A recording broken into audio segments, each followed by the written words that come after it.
Welcome to Session 6 of Junior Achievement. I'm Tammy Belt with United Community Bank.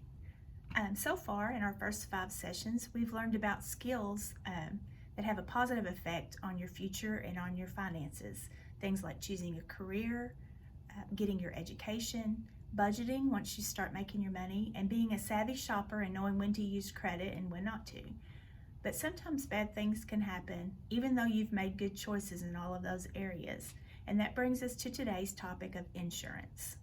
So buying insurance is just about protecting yourself from the what ifs.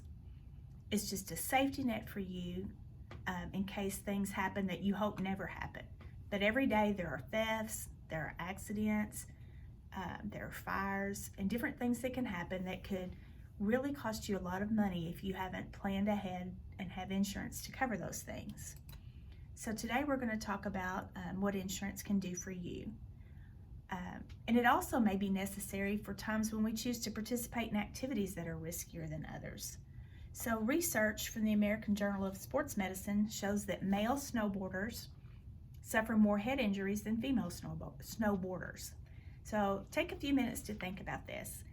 Why do you think that is? Why do you think that men have more accidents than women in snowboarding? So it may just be that there are more men that snowboard than women. So are some injuries more predictable than others? Think about as you go through your day. Can you think about things that you do where you're at a greater risk of injuring yourself than you are with other things that you do? And also ask yourself what you could do to lessen your chance of injury or accident.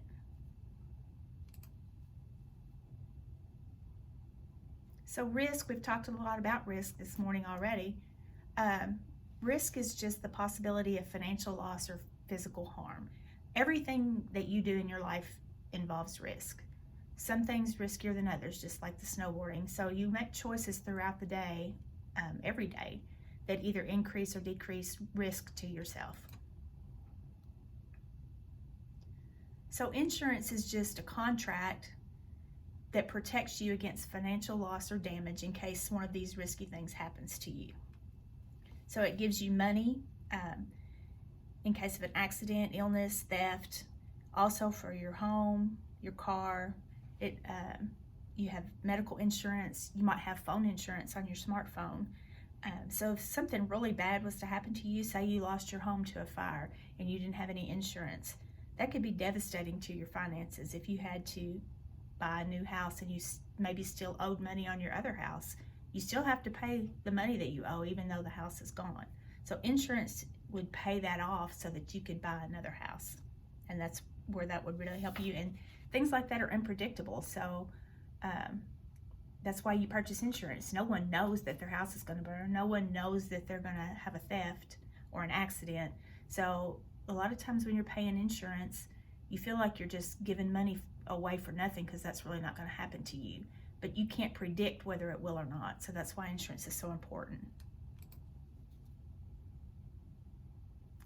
So here's just a few terms for you to know when you're looking at insurance. First is premium, and that's just the price. That's just the amount that you pay. And you may pay it every month, you may pay it once a year. And that premium is also determined by your age, your health, and your habits. So just like in the case of the snowboarder, his insurance is going to cost more than someone who doesn't have a risky hobby or like to do something dangerous in their spare time. And the policy, again, that's just the written contract.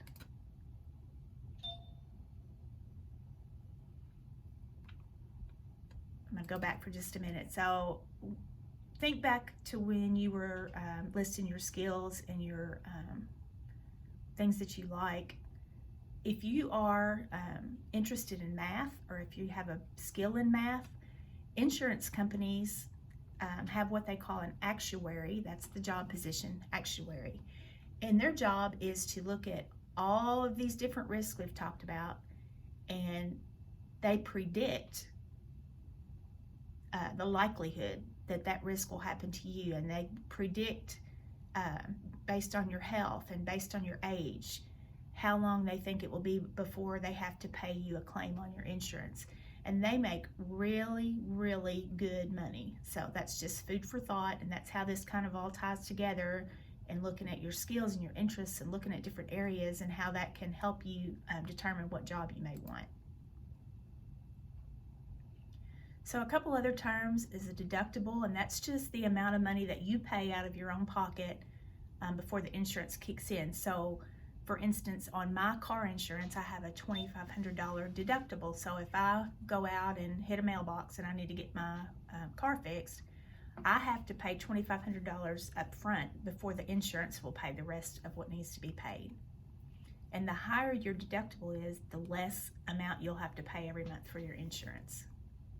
And then a copay, this is where if you've gone to a doctor's visit and say you pay $30 every time you go to the doctor, and then the insurance takes care of the rest. It's just a set amount that you pay every time you go. So we're going to look at some risk scenarios, and I want you to tell me what kind of insurance you think would cover this. So first, heavy rains cause a sewer backup. Water damages your wallboards, your furniture, and your carpeting in your basement. It all needs to be replaced, and it's going to cost $11,000. So what type of insurance do you think would cover this? So the answer is home insurance. So if you didn't have home insurance, then you would have to pay the whole $11,000. And you sure wouldn't want to leave that not fixed, because it would not smell very good. The next thing, your phone is stolen from your backpack. GPS cannot track it. The cost to replace your phone is $300. What type of insurance do you think would cover this? And the answer is phone insurance. So without insurance, you would have to buy the phone just on your own, and it may cost you more to buy the phone than it would if you paid your insurance every month. So, and this $300 has probably gone up to $700 or $800 in today's world with iPhones. The next one I want you to think about, you're eating a caramel apple and you pop off the upper braces on your teeth, and it's going to be $600 to replace it. So what kind of insurance would you need to cover that? And the answer is dental insurance. And eating the caramel apple, if you have braces on, is probably not a risk you should have taken in the first place. But if you did, your dental insurance would cover that. We have one more. While texting, you don't notice a flashing traffic light and your car hits a pedestrian in the crosswalk.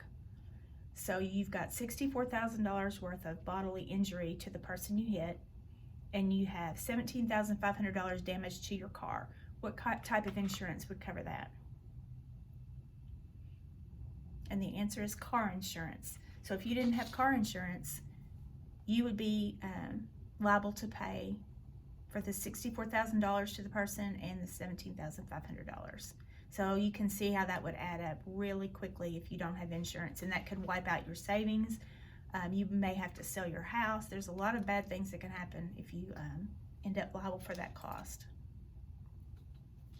Another thing that can happen with insurance is they may determine that, just like this car in the picture, it would cost more to fix that than it would just to replace it. So that's when you hear people totaled their car in a wreck. All that means is that it would cost more to fix the car than it would to just buy another car. So if you're driving a really old car, you wouldn't have to do much damage to it for it to be totaled.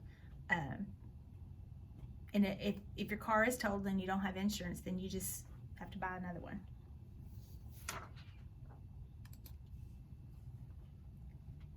Okay, so to review, remember when you're looking for a career, just think about your skills, interests, and values. Try to choose a career that lines up with those so that you can be happy in your job. Nobody wants to be miserable going to work every day. And just remember that your financial future depends on your choices. So when you think about budgeting and earning and keeping a good credit score, making good decisions about using credit, and buy insurance to protect yourself. If you do all those things, you'll have a really bright future ahead of you. So right now you're going to complete an activity with your teacher to talk about insurance. And I just want to thank you so much for your attention and your participation. And I wish each of you the best of luck in your future. And thank you for participating in Junior Achievement.